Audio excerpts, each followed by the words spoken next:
Assalamualaikum guys, hi hello everyone, this side is Sumaya Shahid. I hope all are doing well. तो आज हम बात करेंगे pneumonia. What is pneumonia? तो pneumonia क्या होता है? Inflammations of lungs tissues due to infection is called pneumonia. हमारा जो लंग्स है उसके अंदर जो एल्वियोलाई प्रेजेंट होते हैं उसके अंदर इन्फेक्शन हो जाना या इन्फ्लामेशन हो जाना निमोनिया कहलाता है.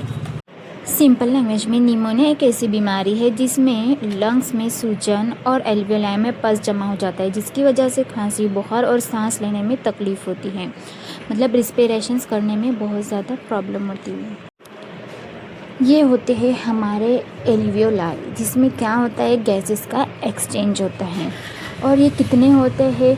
300 मिलियंस होते हैं. एल्वियोलाई कितनी प्रेजेंट होते हैं लंग्स में? 300 मिलियन. नीट का क्वेश्चन है, पूछा जाता है नीट में. तो एल्वियोलाई कितने होते हैं? 300 मिलियन होते हैं. तो अब देखेंगे कि राइट लोब में 3 लोब्स होते हैं. कितने लूब्स होते हैं? 3. एंड लेफ्ट में कितने होते हैं? 2 होते हैं. गाइस, ये भी नीट का क्वेश्चन है, ये भी पूछा जाता है. तो चलो हम देखते हैं. एल्वियोलाई में क्या होता है कि गैसेस का एक्सचेंज होता है. ऑक्सीजन को कैरी करता है और कार्बन डाइऑक्साइड को बॉडी से डिफ्यूज़ करता है. ये एल्वियोलाई है जिसके अंदर पस जमा हो गया है. तो क्या होता है, बेसिकली जब हम सांस लेते हैं तो ये एल्वियोलाई फूल जाते हैं, और जब हम सांस बाहर छोड़ते हैं तो ये सिकुड़ जाते हैं. लेकिन अगर इनमें पस जमा हो जाए तो जब हम सांस लेंगे तो ये फूल नहीं पाते हैं, तो ईयर को स्पेस नहीं मिल पाती है. ठीक है, समझ रहे हैं? जो ईयर की जगह होती है वो पस से भर जाती है, तो उन्हें जगह नहीं मिलती है ईयर को, जिसकी वजह से हमें सांस लेने में तकलीफ़ होती है. इसके अलावा बहुत सारे कॉजेज़ होते हैं निमोनिया के. बेसिकली वायरस और बैक्टीरियल इन्फेक्शन से ही निमोनिया होता है. तो ये है एक डायग्राम है गैसेस एक्सचेंज की जो एल्वियोलाई में होती है. तो हम इसको नेक्स्ट इसमें समझेंगे कि ये कैसा गैसेस का कैसा एक्सचेंज होता है. पर हम देखेंगे मेन हमारा जो फोकस है वो निमोनिया पे है. तो 3 टाइप्स के निमोनिया होते हैं. कौन कौन से होते हैं वो हम देखेंगे. फर्स्ट रहेगा कि सिगमेंटल निमोनिया. इसमें क्या होता है कि एक ही तरफ का जो लंग्स है वो इफ़ेक्ट होता है. राइट या लेफ़्ट दोनों में से कोई एक ही इफ़ेक्ट होता है. फिर आएगा बायलेटरल निमोनिया. इसमें क्या होता है कि दोनों साइड के लंग्स इफ़ेक्ट होते हैं. राइट और लेफ़्ट दोनों साइड के लंग्स क्या होते हैं? इफ़ेक्ट होते हैं. फिर थर्ड रहेगा लोबर निमोनिया. इसमें क्या होता है कि पूरा लंग्स इफ़ेक्ट होता है.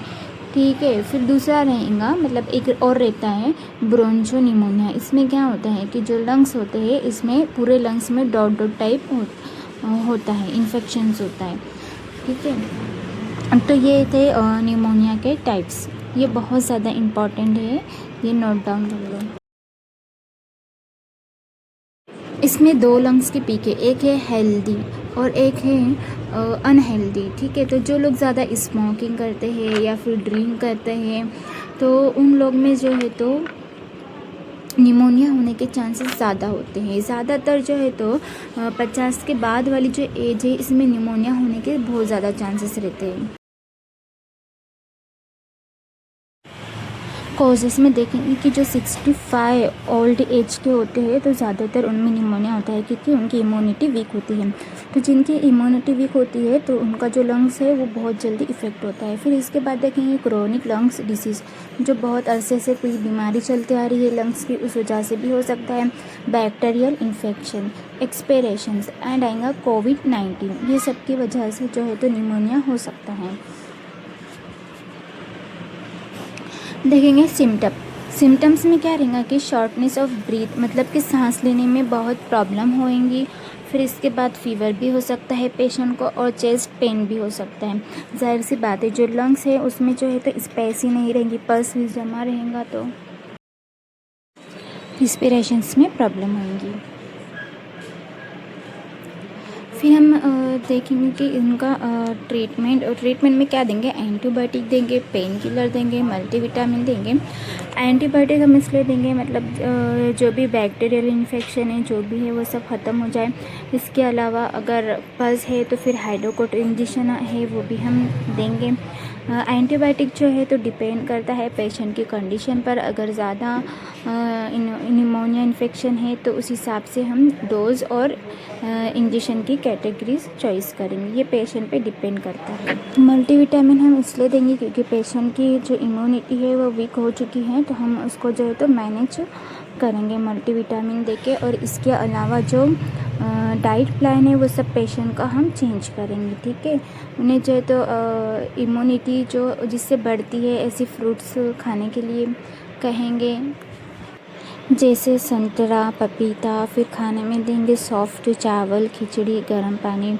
इसके अलावा हम कफ सिरप भी ऐड करेंगे पेशेंट को, क्योंकि ये बहुत अच्छा रहता है पेशेंट के लिए कफ सिरप। लेकिन जो न्यू बॉर्न बेबी रहते हैं उनका ट्रीटमेंट वो सब अलग रहता है, उनका पूरा मैनेजमेंट, डोज और डाइट प्लान वो सब अलग रहता है।